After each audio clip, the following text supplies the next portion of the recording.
Hi guys, something that came up in the meeting today was sharing documents via DotLoop with some of our external partners. For instance, your title companies, lenders, or anybody else who may need to have access to documents in a transaction that you may be processing. So what I'm going to do today is show you how to go about sharing these documents with let's say a title company.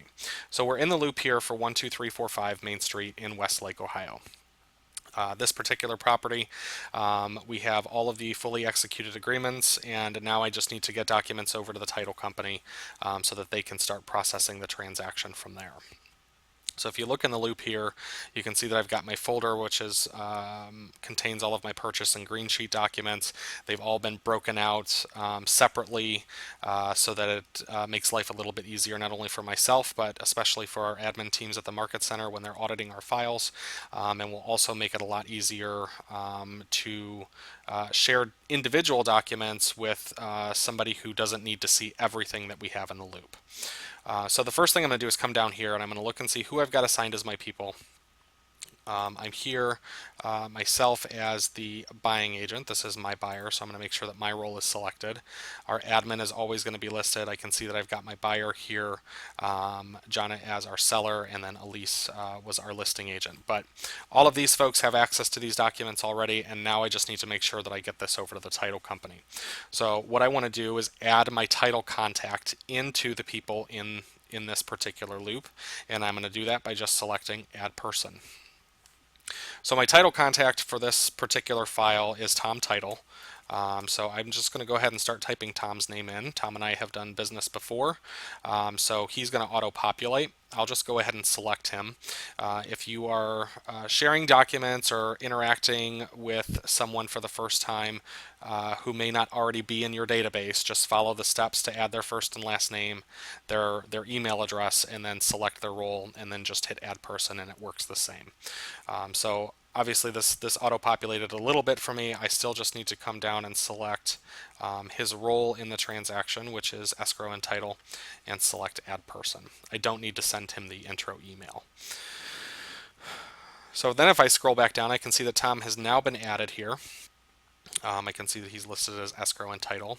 And so I just simply need to start sharing documents with him. I don't have anything for him to sign. I just need to make sure that he has access to all of the purchase contract materials. So I'm going to come in here, select the offer to purchase, and all other documents that are relevant to him being able to process the transaction on his end. Pretty much anything that has a signature of a seller and a buyer. And then once I have all the documents selected that I want to share with him, I'm going to select Share. And then we get this little window that pops up. This is a very important step that you really should take anytime you're sharing documents with somebody who is not your client. Always make sure that you only select the people that need to get the documents. In this instance, the system auto-populated to share documents with Jana and Josh, and really I don't need to send them to them again. I just simply need to send them to Tom. So I'm going to deselect Jana and Josh and just make sure that I have a check mark in Tom's name. I can type in a quick message here to Tom. Hi Tom, here are the purchase documents for 12345 Main Street. Let me know if you have any questions. And then I always recommend when you are sharing documents via DotLoop with an external partner that you always take the step of selecting the show options and putting a check mark next to attach PDF to email, and I'll show you what that does in just a second. Now these are ready to go and I can share these with Tom, and I'm just going to do that by selecting Share. And now I can see that these documents have been shared, and I can select Done. And that's pretty much it. You know that the documents went to them, you've got the confirmation there, and you can always check the history of your transaction in DotLoop as well. But let's go over and take a look at what Tom's going to see when he gets notification the documents have been shared with him.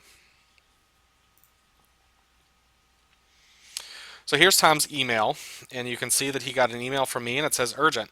I need him to sign 9 documents. Now, anytime you share documents with someone from DotLoop, this is the blanket subject line that they're going to receive, whether or not they have to sign something. DotLoop is working on getting that changed so that we can edit the subject line. But that is something that's coming down the line. So if Tom comes into his email here, you can see that he has access to view the documents, and he can select this link, and this link is going to take him immediately into the .loop environment, and it's going to give him the very first of the documents that was selected to look at, just like when we're going in to sign documents. And he can scroll through and see all of these here, all of the documents that have been shared with him, or he can hit the back button and he's brought into an environment that we're all pretty familiar with, so he can see each individual document and select the ones that he needs immediately. But I had you all follow the step of selecting to attach PDF. And if we go back to Tom's email here, you can see that he's got that link there, but if he scrolls down, here are all the documents in the loop that I've shared with him, and they've been attached as a PDF.